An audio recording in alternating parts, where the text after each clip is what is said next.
Austin, Sameer, Nivruti.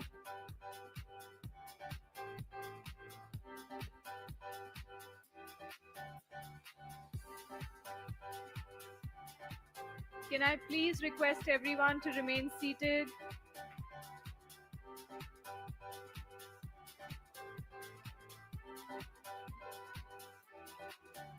Can I please request the panelists for the next session to be on stage?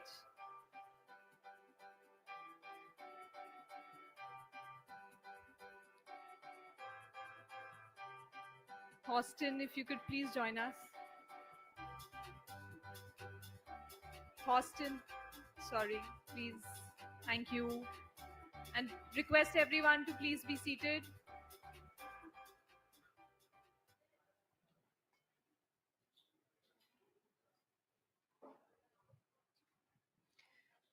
Okay.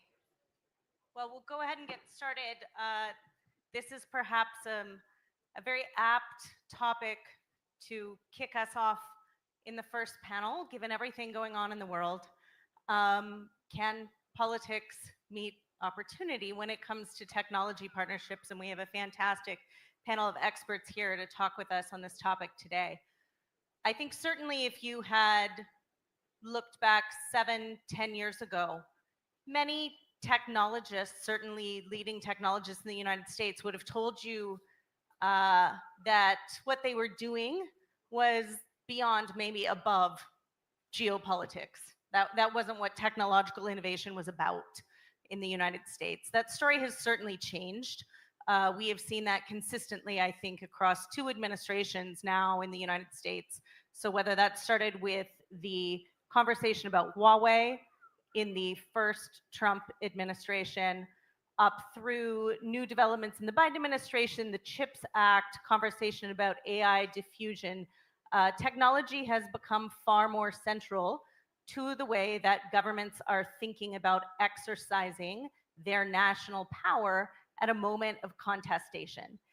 And yet at the same time, I think that geopolitical contestation has also created some interesting opportunities and developments when it comes to technological innovation.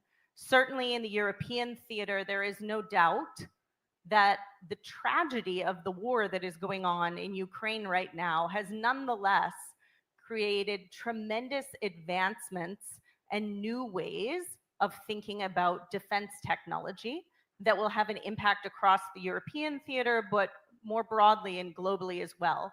The fact that countries are now thinking about technology alliances and partnerships, whether that is, as we heard here, ISAT trust between the United States and India, more broadly, biopharmaceutical alliances and partnerships, that has much more become a way that governments are doing business.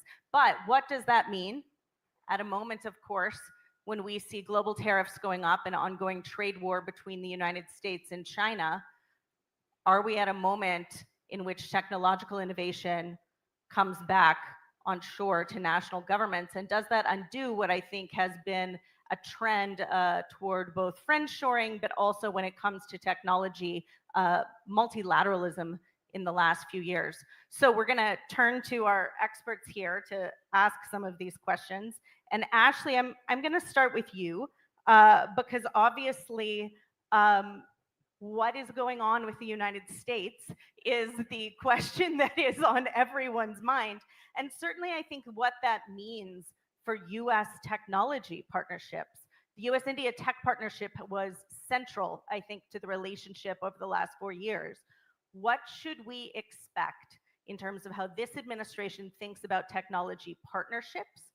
And will you see where maybe the story of the last 4 years was folks like Micron, folks like Apple investing here in India, that what this administration will be looking for is folks like Tata, folks like Mahindra investing in the United States? Thanks, Lindsay. Thanks, Lindsay. I'm going to try and take a crack at that question, though I must confess that if I knew the answer to that, I could retire right away because I'd be the world's greatest stock picker. It's very hard to try and divine with precision what this administration will do. But I think there are 2 trends that are sort of competing for attention. One is a strong streak of techno nationalism that exists in this administration that wants to preserve and protect US technological dominance and wants to bring back a variety of capabilities that it believes have been lost to the rest of the world back to the United States. On the other hand, I think there is also a recognition that there will be limits to how successfully and how completely this process can actually be brought to fruition. So there are two tendencies which are at odds with one another. How this will play out, I think, will really be determined by the mix of personalities within the policymaking space and the prominence of certain personalities vis-a-vis others. And the jury is still out on that one. But what does this mean specifically for India? I'm actually quite optimistic about our ability to sustain the technological partnership with India for two reasons. First, simply the logic of the market. India happens to have an enormously talented pool of manpower that corporate America simply cannot do without.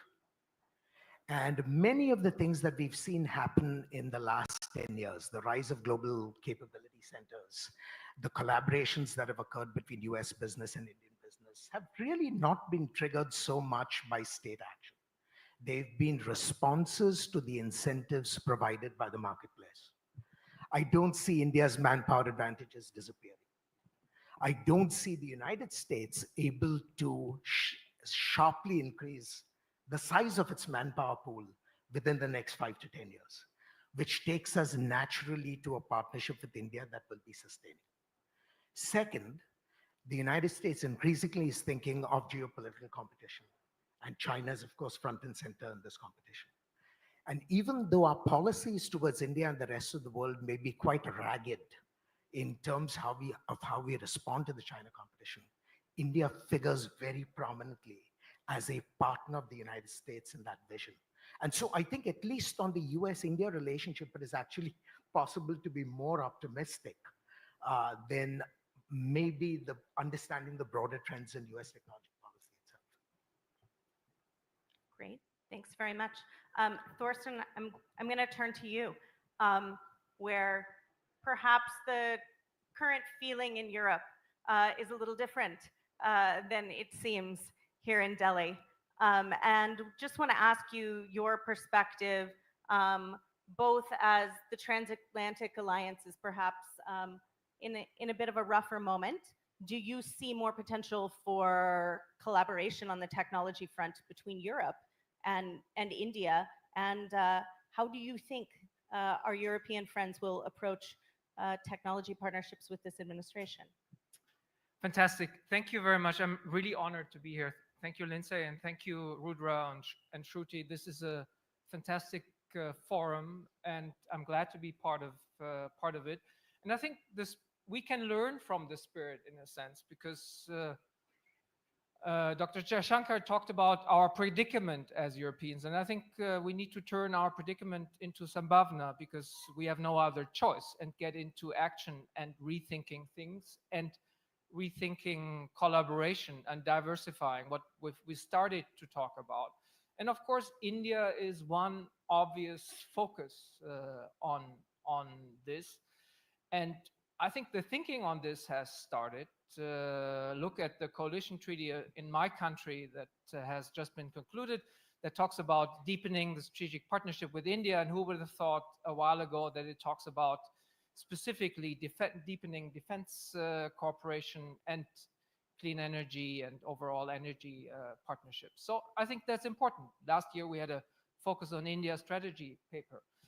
On the European Union, we talked about the College of Commissioners, and Hervé Delphin, the ambassador, is here, the visit. And I think we need to, there's good intentions and there's some things happening, but we need to fill it with life and excitement. The External Affairs Minister mentioned the Trade and Technology Council. I think we need to make sure that it's not just a box ticking exercise. Nobody, I think, in the US and the EU administrations is really excited about the EU-US TTC when you actually go to it and conclude it, because I think we somehow have failed to make it exciting. I think the jury on the EU-India TTC is still out. There's so much cooperation potential in areas on clean tech, on bio and pharma, and lots of other areas.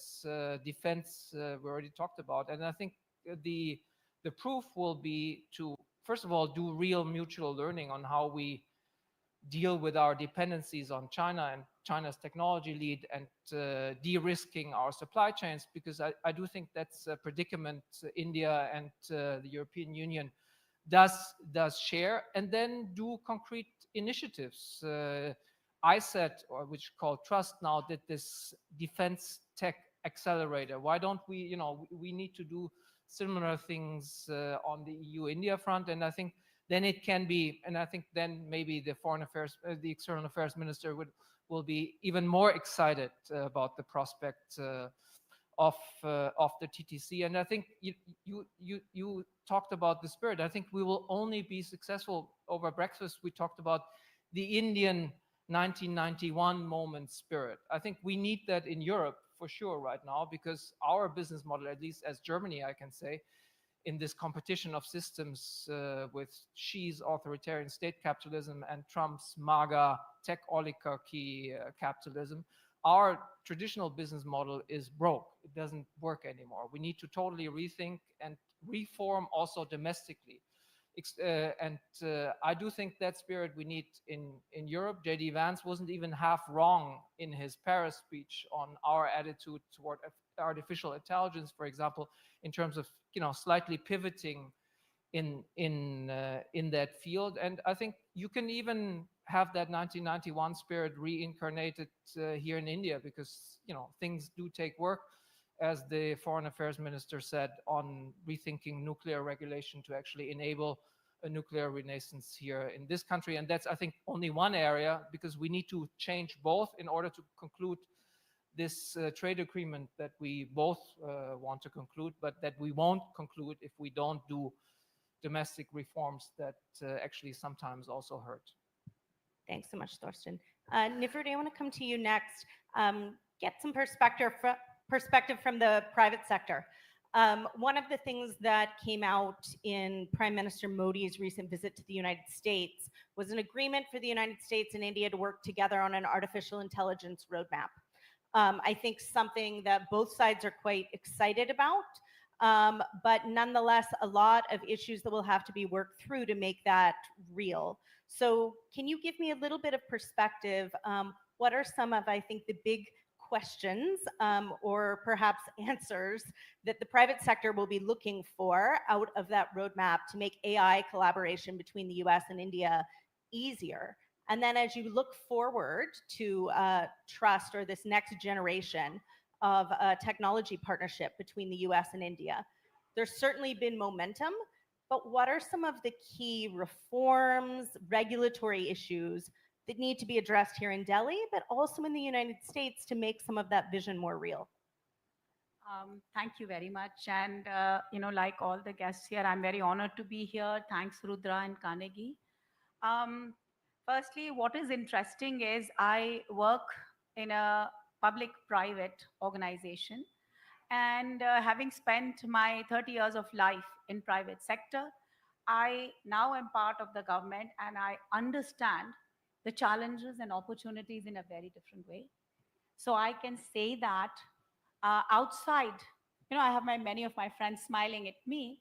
From outside, it was very easy to, oh, government is slow. Oh, they don't do this. Oh, I could have done this fast.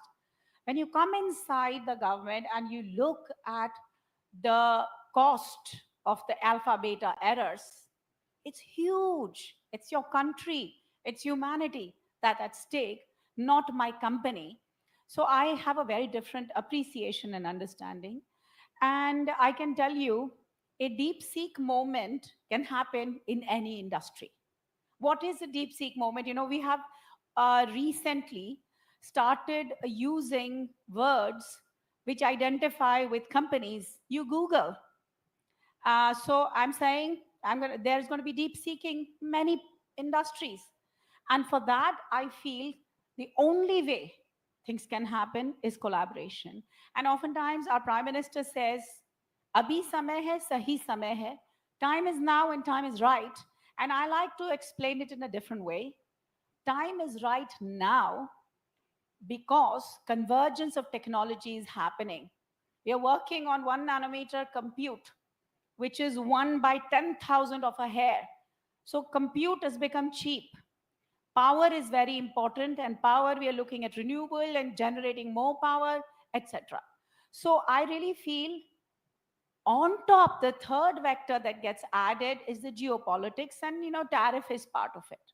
So I feel convergence of technology should happen, partnership should happen, and that's what AI is going to enable.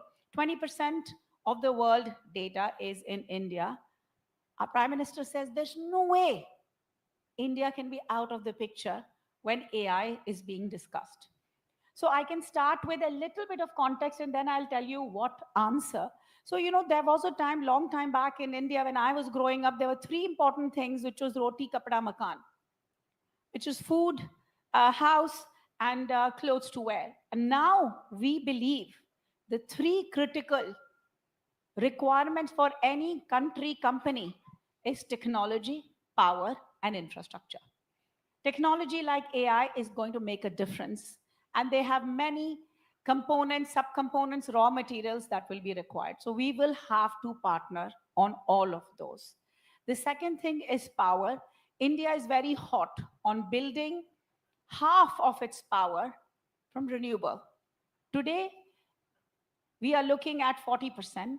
By 2030, we will have 350 gigawatts of solar, 500 gigawatts of renewable. I also want to tell you, countries like US, I will also add Europe. If you look at building a solar module, it costs United States and Europe pretty similar, like 25 cents per watt module. Let me tell you what China builds it with.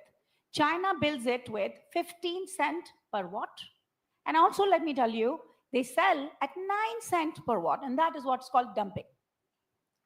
If an opportunity like this exists to enable generation of manufacturing of modules at the similar rate, why shouldn't India and US partner? Because there is a need of power. How will you run AI? How will you run all of the digitalization if there's no power? So I really truly feel that there are strengths that India has the ability for in terms of resources and scale, and there are strengths that US has in terms of capital and technology, and both of us have a democratic vision that we are working for. So in terms of AI, I think power is important. The second thing is the ability for compute. Compute has become very, very critical, and all of us have lived COVID. When I know in my previous company's experience that a $100,000 Mercedes was sitting because of lack of availability of $1 microcontroller. And similarly, if you're talking AI, you need the GPUs, you need the compute. And just to tell you, because I'm from inside of the government, I can tell you, for an average GPU, one GPU to run for 1 hour, India is 1/3 of the world because of the government support and subsidizing. So if we want to run data centers, we have to look at India as an opportunity. India has 2 to 3% of data centers, but 20% of the data. So for investment, data, I can tell you, I'm in Invest India. What we have enabled over the last 2 years when I have been there, 30% of foreign direct investment is coming in the energy space, which is one critical requirement for any technology. So I talked about power, I talked about compute, and we have to look at partnership between India and US to enable deep seeking many industries, because hardware is not the solution alone. Hardware plus software, which India has 5 million of, can be disrupting many industries. I was recently in Amsterdam working to bring ASML's investment into India. And ASML is saying, why do I need to go to India? I said, similar to, building computational lithography. Computational lithography is AI and software. So I'm just saying 5 million software, a million engineering graduates each year. India has a lot to offer to partner with US to come up with a common vision that we both have as countries, which is global good, combined minds across oceans, and protecting the interests of humanity across generations. Lastly, is data protection and IP protection. I personally feel with so much IP leak happening, an ARM moment happened in China, but an ARM moment has never happened in India for people because I'm assuming there's Chatham House rules. ARM architecture, no? Oh, okay. Okay. So India, okay, India IP leak, I thought it was closed door. I assumed closed door. Okay. Okay, my assumption was closed door means Chatham House. Okay, so I'm not going to give you the details, but I can tell you any microprocessor architecture leak has not happened in India. So IP sharing infrastructure can enable a lot of innovation between India and US and data sharing. So Rudra and I have often talked about building a trusted corridor between India and US, literally a tunnel of trust based corridor where data, IP, information is shared, again, leveraging AI. And that I think is what our government is looking forward to discuss and enable. AI transforming many sectors and deep seeking many industries. Thank you, Nifruti. I appreciate it. Samir, I'm going to come to you last, but certainly not least here. As someone who has been watching the US-India partnership for many years, certainly I think when you look at the joint statement that came out of the Prime Minister's visit, quite frankly, more continuity than change when you read that statement, which might be surprising to some in a moment in which it seems like the world is on fire and things are changing faster than we can keep track of. So I just want to push you a little bit and say that joint statement made it perhaps seem like much will be the same here. But what should we actually expect may change and need to change as the United States thinks about the partnership with India? And how do you think India is going to approach its technology partnership with the United States differently at a moment in which it's certainly perhaps not the same government in how it thinks about international partnerships than it did a few months ago? No, I think, Lindsay, you're right. And first of all, let me congratulate Rudra for putting this together. Wonderful, Rudra, for actually building this global platform out of India at a time when these platforms are needed to actually, serve partnerships and opportunities that abound. So thank you to Carnegie and you and the MEA for investing in this conversation. And thank you for not making it Chatham House because, under Chatham House rules, no one shares secrets. They always do it when the camera is on. Otherwise, there's no fun. So if you want innards of discussions to come out, turn on the camera. I always say that, spectacles are what people like today in policy and politics. It's really a different world. So 2 quick points. I think on the India-US, you're right. I am stunned by the consensus on India in the United States because we don't have that even in India about India. So US has more confidence and congruence in its appreciation, assessment, and engagement with India than we have with ourselves. So well done to the US. But it's not going to be the same. It is certainly not going to be the same. I think there's going to be very clear departures from the past. Number one, the Trump transactionalism is going to demand performance from India. Biden was lazy in his implementation. Trump is going to be extractive in the implementation. You will have to see India do more to keep up with the expectations from the White House, which is not a bad thing for India, by the way, because we love being lazy ourselves, right? Because we've been there for 3,000 years, so we can wait for another 3,000, right? So we love that self-assessment. So I think a little bit of continuity and a little bit of transactionalism could just be that right mix for us to do more. And let me give you two particular ideas that were popping out for me when I was reading the joint statement, and especially on the defense tech side, right? One was, of course, the reference, oblique reference to future fighters and the jets and the aviation space, but I think that's overstated. I was particularly interested in the undersea platforms, and I think that is where the future lies if we really want to ramp up our relationship. Because till now, America has not parted with those crown jewels. And if they are willing to, and by the way, Trump, I think, is going to be more willing than anyone else and could be fueling India's strategic capabilities, deterrence capabilities, maritime domain awareness capabilities, giving us some of those critical platforms, you could completely change the texture of trust that till now has been deployed more frequently than actually been visible in engagements, because we have still not seen some of America's most strategic technologies being available for India. We have seen market technologies being procured by through commercial deals. Let's be honest here. I think that could be this moment when we actually operationalize the civil nuclear agreement by sharing some of these crown jewels that America has still not shared, even with Australia, for example. AUKUS is the big departure, right? It's the first time the Americans are thinking about a nuclear submarine with Australia. And believe you me, AUKUS began with Australia, it is going to end with India, because Australia does not have the market capabilities to support a whole new line of production. So eventually, AUKUS 2.0 is really about India, and I hope that Trump is really about catalyzing that kind of transformation in relationships, something that Ashley was working in the early 2000s to achieve. So that's the first part. The second is that if you look at AI and some of these more emerging, some of these new sectors of technology, they have a curious texture, very fast moving, deep seeking all the time, if I can use your verb, deep seeking all the time, and yet the lock ins are very long.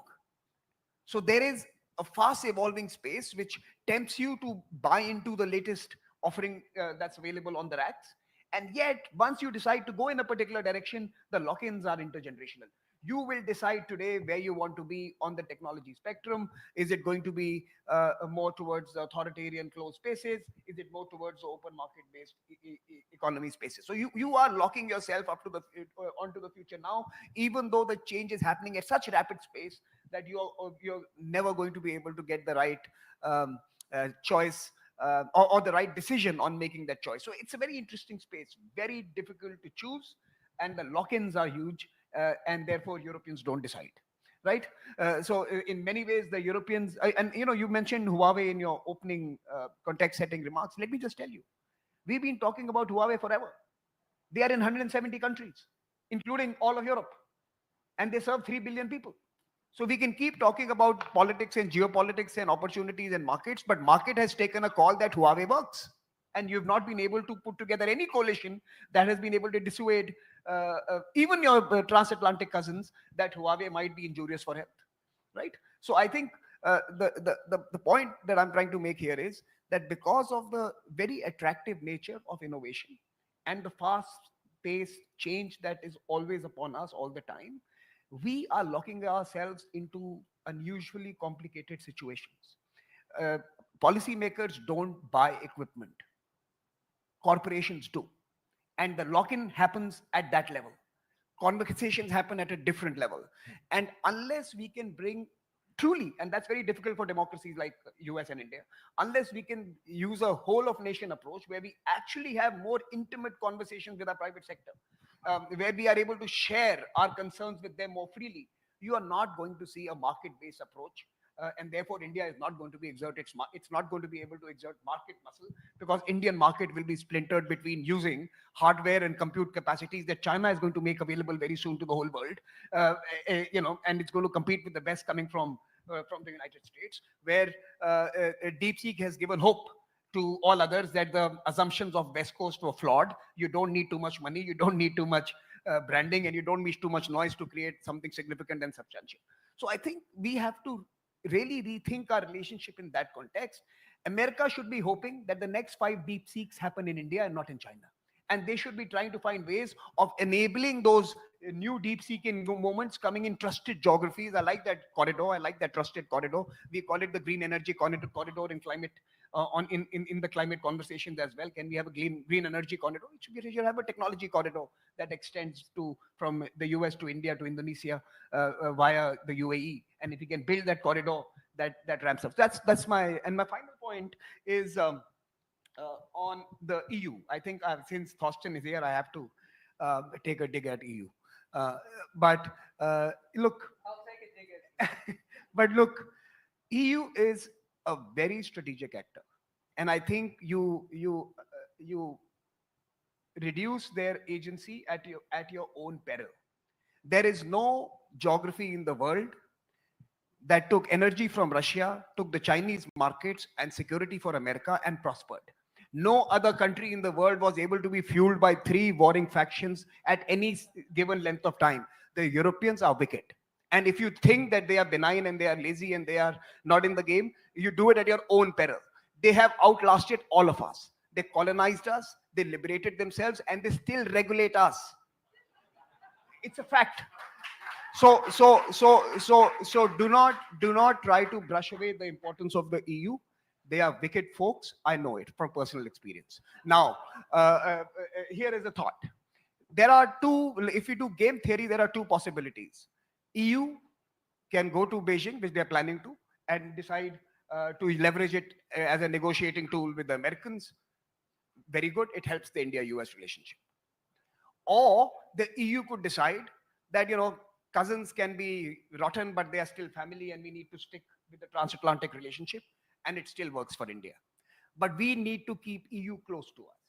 India and EU is a standalone relationship, and it should not be affected by what happens between the EU and the US. In fact, we've been asking in New Delhi that EU now create an independent corridor to India, which does not have to go through DC.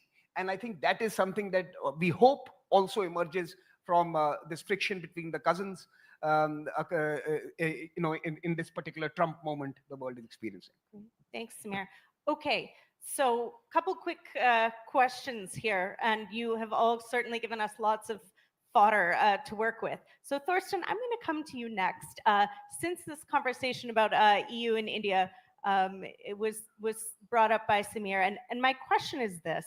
I have heard you and Samir say, hey, EU, India, there's a lot of opportunity here. And yet there was also a mention of, we're not totally convinced that Europe is as serious about China as we are here in India.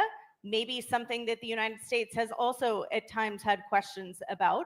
And perhaps on Europe's side, some questions about the relationship that India has with Russia and what that might mean for technology relationships. So, can the EU-India partnership get over perhaps those questions about each other's geopolitical leanings in order to seize this moment? I think it can. I don't think that's a huge obstacle. I mean, you have a conversation in this country also about the relationship with China. And you have the same domestic politics playing out with access to cheap goods and access to capital. And, I read the op-ed pages in the past days, and it's no different from back home, I find. You took this decisive action here on Huawei, which benefited our players, and I commend you for that. And I think that's excellent. We should learn from that. But for the rest, it's a bit similar. And I think the Russia bit, I think we can absolutely manage. I don't think India has the grand plan to actually share military technology with Russia. That wouldn't help, your quest for underwater technology from the US either. So I think we can totally manage because we have vibrant debates on China. We have to get serious about de-risking from China as Europeans, and we have to get serious about dealing with this impending China Shock 2.0, which hits the core of German, critical industrial capabilities and Europeans, and we haven't gotten halfway serious about it. So that we have to do. By the way, Samir, I wouldn't take a dig at your dig at Europe. That's fine, but since I'm not party to this thing, I don't think Biden's people were lazy. If you if you look Just and like to say. and Tarun is somewhere around, I think he was quite demanding, and the American semiconductor industry will certainly attest to him being demanding. And you ending up in tier 2 of the AI diffusion rule actually says that they have standards, and they don't they're not lazy in terms of determining their own kind of security requirements. I didn't have that impression from interacting with these folks. A quick, no, the lazy was only in terms of their expectation from India, not from themselves. So you're right. I think the Biden folks did what they believed was useful for the US. I was talking about the bilateral relationship. They were gentler, kinder, and Lindsay, this is not a comment on the work, fantastic work you guys did. But on the Russia relationship, let me just tell you, since we are in a technology summit, so here it is. You have this, at that time, cutting edge hypersonic missile technology co-created by Russia and India. The BrahMos missile system is being sold to Philippines to be deployed against threats from China, which is the ally of Russia. And in some convoluted way, American defense budgets underwrite Philippines' purchase of Russian equipment via India. So look, we are all in bed together. And Thorsten comes from a geography that has benefited most from Indian refining of Russian oil. Germany is the largest procurer of Indian refined Russian produce. So India and Germany are also playing together on this. So we are on the same side. Thank you. Ashley Nivrude, I want to come to you in the last few minutes we have here with questions. Ashley, we heard Samir talk about in the joint statement, there was a mention of potential 5th gen technology from the United States coming here to India, something that I think probably a lot of people were caught by surprise by, something people wouldn't have anticipated being possible. Undersea cooperation. These are some of the most closely held technologies by the United States. So let me ask you this.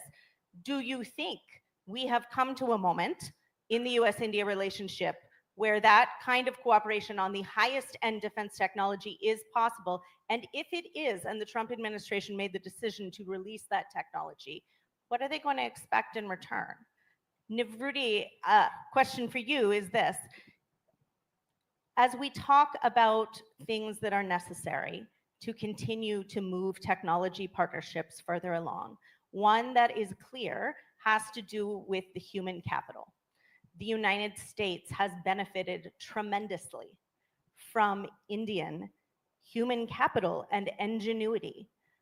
Do you have concerns that given where we are seeing the immigration conversation go in the United States, you may see Indian entrepreneurs, Indian students pulling back from a willingness to study or work in the United States and perhaps go to other places instead?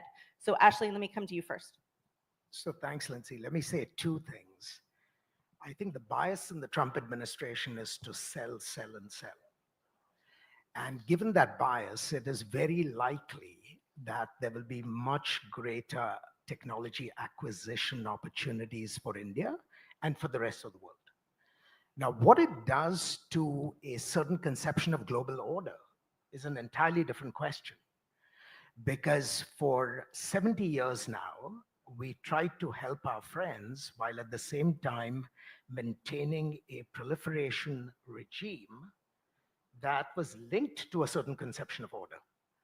Now, if we end up in a situation where the price of helping our friends is to simultaneously gut the regime, I'm not quite sure long-term US interests are advanced, nor am I sure that the interests of our friends are advanced. What is even worse is I'm not sure the administration has the discipline to understand the issues involved. And so time will tell whether net we come out ahead. Let me make a second point because it goes to the issue that Samir and in a different way Nivruti raised, which is it is in America's interest that the next 5 DeepSeeks emerge from India rather than China. There's no question about that. But it's the mechanism by which we try and stimulate the rise of these DeepSeeks that is at issue. I do not believe that a sustainable path for the US-India relationship is through state action and state subsidies. Those are very good to jumpstart a process. But if we have to keep it sustainable, we need to really have market transformations in both countries that essentially permit innovation to respond to the pressures of the marketplace. Because you cannot have a sustainable relationship if at every step of the moment, the state has to intervene in order to produce an effect. And I think, because this is the question you asked, what is it that we need to do, right? I think we need to really pay attention to institutional transformation in both countries going forward. And if we can't do that, people like you will constantly have to be overworked to produce the wins that we are now all touting. I agree. Nifriti, I'm going to give you the final word here. Yes. So before I answer, I have to say that, DeepSeek has become, talk of the town, and I'm myself using it as a verb. But let me tell you, that's how technology happens. I have lived 30 years in semiconductor industry. I do want technology to become cheaper, more affordable, and, whatever constraint you have, you build. I'll tell you from a chip perspective, if I was told to do all of the routing in, a certain size, I do it. If they say, oh no, half it, I figure out innovation to do it. And then they say, you have to make it cheaper. I figure out, multi-chip module and try to do. So DeepSeek is a natural transition of technology, and it will happen in countries which are resource constrained. And I think India will DeepSeek many industries. So I'm completely agreeing with both the gentlemen on my sides. I also want to completely agree with Ashley. Now, since I'm in government, I feel incentives are a crutch. All the policies are enablers. So government can lay a route, but who has to drive on it? It's the private sector. So I am saying, if we have identified this technology is important, and I completely agree with you, I think, underwater in this space, I was recently trying to draw, trade bottlenecks. Everybody's looking at the Trump moment. What are the bottlenecks? What are the alternate routes? What is happening in the Arctic Ocean? So I'm trying to build all of that. And suddenly I'm thinking, besides naval, let me look at space. I found out 12,000 satellites, 6,000 are US. Saying that's great. Sputnik came from Russia as an innovation. But look at where United States is. And look at where ISRO is. Look at what NASA and ISRO are trying to do as a partnership. So government is an enabler. So if as industries, we decide that this is important and identify the strength of the industry of United States and India, and by the way, I can list down besides resources, the wealth of offerings that India has. And to enable, you talked about immigration and enablement.